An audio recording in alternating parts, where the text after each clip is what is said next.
வாழ்க வளமுடன். ஓம் நமச்சிவாய. அனைத்து தமிழ் உள்ளங்களுக்கும் வணக்கம். நிகழும் ஸ்ரீ மங்களகரமான குரோதி ஆண்டு நவம்பர் மாதம் 16ஆம் தேதி சனிக்கிழமை அன்று பிரதமை திதியில் கிருத்திகை நட்சத்திரத்தில் வரியான் நாமயோகத்தில் பாலவம் கர்ணத்தில் அமிர்தயோகம் கூடிய நன்னாளில் இந்த மகத்தான கார்த்திகை மாதம் பிறக்கிறது. கார்த்திகை மாதம் என்றாலே ஐயப்பனுக்கு விரதம் ஆரம்பிக்கக்கூடிய காலகட்டம் ஆகும். மற்ற எந்த மாதத்திற்கும் இல்லாத தனிச்சிறப்பு கார்த்திகை மாதத்திற்கு உண்டு. இந்த கார்த்திகை மாதத்தில்தான் மழை, வெயில், பனி ஆகிய அனைத்தும் கலந்த காலநிலை நிலவும்.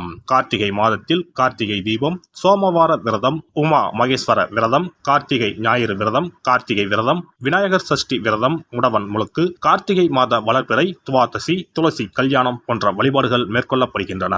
சூரிய பகவான் விருச்சிக ராசியில் சஞ்சரிக்கக்கூடிய கார்த்திகை மாதத்தில் சூரிய புதன் சேர்க்கையால் புதாதித்ய ராஜயோகமும், சூரியன் குரு எதிரெதிர் ஸ்தானத்தில் சஞ்சரிக்கும் போது சம சப்தம யோகமும், சூரியனுக்கு தனஸ்தானத்தில் சுக்கிரனின் அமைப்பால் வேசி யோகமும் உருவாகிறது.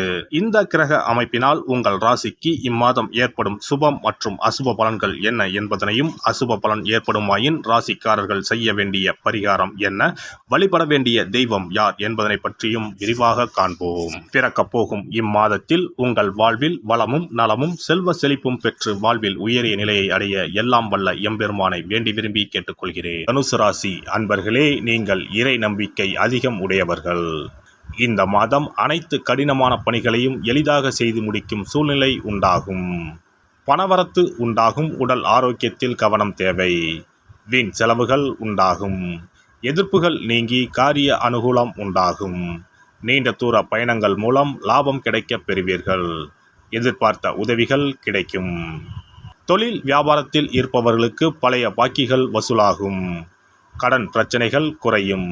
தொழிலில் இருந்த போட்டிகள் விலகும். வேலை தேடுபவர்களுக்கு உத்தியோகம் கிடைக்கும். உத்தியோகத்தில் இருப்பவர்களுக்கு மறைமுகமான எதிர்ப்புகள் விலகும். குடும்பத்தில் இருந்த கஷ்டங்கள் நீங்கும். குதூகலம் அதிகரிக்கும். கணவன் மனைவிக்கு இடையே அன்பு அதிகரிக்கும். பிள்ளைகள் மூலம் மகிழ்ச்சிகள் உண்டாகும். வீட்டிற்கு தேவையான பொருட்களை வாங்கி மகிழ்வீர்கள். இதுவரை இருந்த தொல்லைகள் நீங்கும். பெண்களை பொறுத்தவரை எதையும் எளிதாக செய்து முடிக்கும் திறமை உண்டாகும். பயணங்கள் வெற்றியை தரும். கலைத்துறையினருக்கு யாரிடமும் வீண் சண்டையை தவிர்ப்பது நல்லது. மற்றவர்களிடம் திடீர் கருத்து வேற்றுமை ஏற்படலாம். அனுசரித்து செல்வது நல்லது. மனக்கவலை உண்டாகும். அரசியல் துறையினருக்கு வீண் அலைச்சலும், அதனால் சரியான நேரத்திற்கு உணவு உண்ண முடியாமலும் போகலாம். எதிலும் கவனமாக செயல்படுவது நல்லது. உடல் சோர்வு உண்டாகலாம். வீண் அலைச்சலை தவிர்த்து எடுத்துக்கொண்ட காரியங்களில் கவனம் செலுத்துவது நல்லது. மாணவர்களுக்கு கல்வியில் இருந்த போட்டிகள் நீங்கும். எதிர்பார்த்த வெற்றிக்கு கூடுதலாக முயற்சி செய்வது பலன் அளிக்கும். நட்சத்திர பலன்கள். மூலம் நட்சத்திரம். இந்த மாதம் தொழில் வியாபாரம் சிறப்படையும். வியாபார வளர்ச்சிக்கு இருந்த தடைகள் நீங்கும். பழைய பாக்கிகள் வசூலாகும்.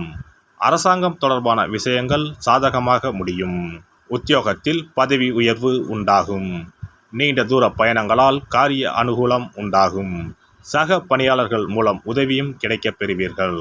போராடம் நட்சத்திரம். இந்த மாதம் குடும்பத்தில் உற்சாகம் இருக்கும். மற்றவர்கள் உங்களை அனுசரித்து செல்வார்கள். தம்பதிகளுக்கிடையே மகிழ்ச்சியான நிலை காணப்படும். பிள்ளைகளுக்கு மருத்துவ செலவு ஏற்படலாம். பேச்சின் இனிமை சாதுரியத்தால் எளிதில் காரியங்கள் கைகூடும். உத்திராடம் 1ஆம் பாதம். இந்த மாதம் எதிர்காலத்துக்கு உதவக்கூடிய விஷயங்களில் ஆர்வம் உண்டாகும். ஆன்மீக சிந்தனை அதிகரிக்கும். உத்தியோகத்தில் உயர்வு உண்டாகும். மனதில் இருந்த குழப்பம் நீங்கி தைரியம் ஏற்படும். போட்டிகளில் பங்கு பெற ஆர்வம் உண்டாகும். நவ கிரகங்களில் குருவை வியாழக்கிழமையில் வணங்க எல்லா கஷ்டங்களும் நீங்கி சுகம் உண்டாகும். சிறப்பு தொகுப்பு.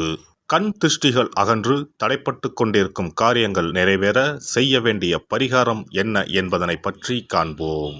வாழ்க்கையில் நல்ல நிலையில் இருந்தவர்கள் கூட திடீரென்று பொருளாதாரம் இழந்து மன கஷ்டங்களுடன் வாழும் நிலை ஏற்படும். இந்த நிலை எதனால் ஏற்பட்டது என்று ஆராய்ந்து பார்த்தால் பெரும்பாலும் அவர்களின் மீதான கண் திருஷ்டிதான் காரணமாக இருக்கும். கல்லடி பட்டாலும் கண்ணடி படக்கூடாது என்று சொல்வார்கள் அல்லவா, அது உண்மைதான். இது போன்ற பிறரின் பொறாமை கொண்ட கண் திருஷ்டியினால் பலரின் வாழ்க்கை சிரமத்திற்கு ஆளாக நேரிடும். இது போன்ற கண் திருஷ்டிகளிலிருந்து எப்படி தப்பிப்பது? இருக்கவே இருக்கிறது எளிதாக கிடைக்கும் ஊமத்தஞ்செடி. தெய்வ சக்தி நிறைந்த செடியாக கருதப்படும் ஊமத்தஞ்செடியின் காய், பூ, இலைகள் என அனைத்தும் தீய சக்திகள் விரட்ட பரிகாரத்துக்கு பயன்படுகிறது. பொதுவாக ஊமத்தம் காய்க்கு கெடுதலை அகற்றக்கூடிய சக்தி உண்டு. நம் வீட்டில் உள்ள எதிர்மறை சக்தியை அகற்றுவதற்கு ஊமத்தங்காய் தீபம் சிறந்த பரிகாரமாகிறது. தெய்வீக மகத்துவம் நிறைந்த ஊமத்தங்காய் மற்றும் பூவையும் எடுத்துக்கொள்ளுங்கள். வீட்டுக்கு அருகில் இல்லை என்றால் நாட்டு மருந்து கடைகளில் கிடைக்கும். இந்த 2 பொருட்களையும் மஞ்சள் தண்ணீரை கொண்டு நன்றாக கழுவி விடுங்கள். சிறிது நேரம் அவற்றிலுள்ள ஈரம் போக ஆறவிட்டு பிறகு அவற்றை ஒரு மஞ்சள் துணியில் குலதெய்வத்தை வேண்டி ₹1 நாணயத்தோடு சேர்த்து முடிந்து வீட்டின் நிலைப்படியில் கட்டி தொங்க விடுங்கள். இந்த முடிச்சை வெள்ளிக்கிழமை அல்லது ஞாயிற்றுக்கிழமைகளில் தயார் செய்து வாசல் படியில் கட்டுவது சிறப்பு. தினமும் வீட்டில் தீபம் ஏற்றி காண்பிக்கும் போது இந்த முடிச்சுக்கும் காண்பிக்கவும். இதேபோல் ஊமத்தம் இலைகள் கிடைத்தால் அந்த இலைகளை சுத்தமான மஞ்சள் தண்ணீரில் கழுவிவிட்டு அவற்றை கொண்டு வீட்டில் இருக்கும் விநாயகருக்கு திங்கள் கிழமைகளில் தொடர்ந்து அர்ச்சனை செய்து வர வேண்டும். ஊமத்தம் பூவையும் விநாயகருக்கு சூட்டலாம். 3 வாரங்கள் தொடர்ந்து திங்கள் கிழமைகளில் விநாயகருக்கு ஊமத்தை இலையால் அர்ச்சனை செய்து ஊமத்தம் பூவை சூட்டி வழிபட்டால் வீட்டில் உள்ள கெட்ட சக்தி நடமாட்டம் மற்றும் கண் திருஷ்டிகள் தீரும். ஊமத்தம் செடியும் சிவபெருமானுக்கு உகந்த இலை ஆகும். இந்த ஊமத்தங்காய் வைத்து சிவபெருமானுக்கு தீபம் ஏற்றி வழிபடுவதன் மூலம் நமது பிரச்சனைகளில் இருந்து எளிதாக விடுபட முடியும். முதலில் 2 ஊமத்தங்காய்களை எடுத்துக்கொள்ள வேண்டும்.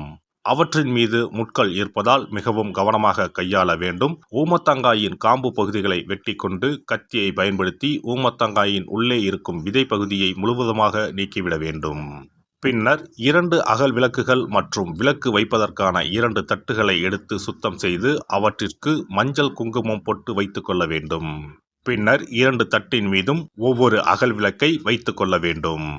அதன் பிறகு எப்போதும் பூஜை செய்வதற்கு வைப்பது போன்ற வெத்தலைப்பாக்கு, பழம் போன்றவற்றை வைத்துவிட்டு 2 விளக்குகளையும் ஏற்றி சிவபெருமானை மனதார வேண்டிக் கொள்ள வேண்டும்.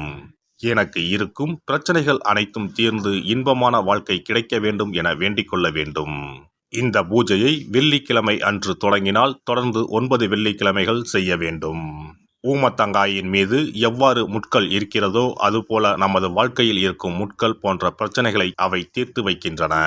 இந்த பூஜையை நாம் தொடர்ந்து செய்து வருவதால் நம் மீது இருக்கும் கண் திருஷ்டிகள் அகன்றுவிடும். தீராத துயரங்கள் தீர்ந்துவிடும். பணம், நகை நம்மிடம் பெருகி வரும். சிலருக்கு கையில் சுத்தமாக பணம் இருக்காது. வறுமை தாண்டவமாடும். கடன் தொல்லையால் கஷ்டப்படுவார்கள். பண பிரச்சனையில் சிக்கி கொண்டிருப்பவர்கள் இந்த தீபத்தை ஏற்றினால் 3 வாரங்களில் நல்ல பலனை பெற முடியும். தொழிலில் நல்ல முன்னேற்றம் இருக்கும். கடன் பிரச்சனைகள் தீரும். உறவினர்களிடையே பகைமை இருந்தால் அவையும் மறைந்துவிடும். நோய்வாய் உள்ளவர்கள் இந்த தீபத்தை ஏற்றுவதன் மூலம் நல்ல பலனை பெற முடியும். பொதுவாகவே எந்த பரிகாரம் என்றாலும் அதை முழு நம்பிக்கையுடன் செய்தால் மட்டுமே முழு பலன் கிடைக்கும் என்பதை நினைவில் கொள்ளுங்கள். எல்லாம் வல்ல இறையருளால் நீங்களும் உங்கள் அன்பு குடும்பமும் உடல் நலம், நீலாயுள், நிறை செல்வம், உயர் புகழ், மெய்ஞானம் ஓங்கி வாழ்க வளமுடன். இந்த வீடியோ பதிவு உங்களுக்கு பிடித்திருந்தால் லைக் பண்ணுங்க, கமெண்ட் பண்ணுங்க, ஷேர் பண்ணுங்க. மறக்காம சப்ஸ்கிரைப் பண்ணுங்க. பக்கத்துல இருக்கிற பெல் பட்டனை கிளிக் பண்ணுங்க. நன்றி, வணக்கம். ஓம் நமச்சிவாய. சிவாய நம.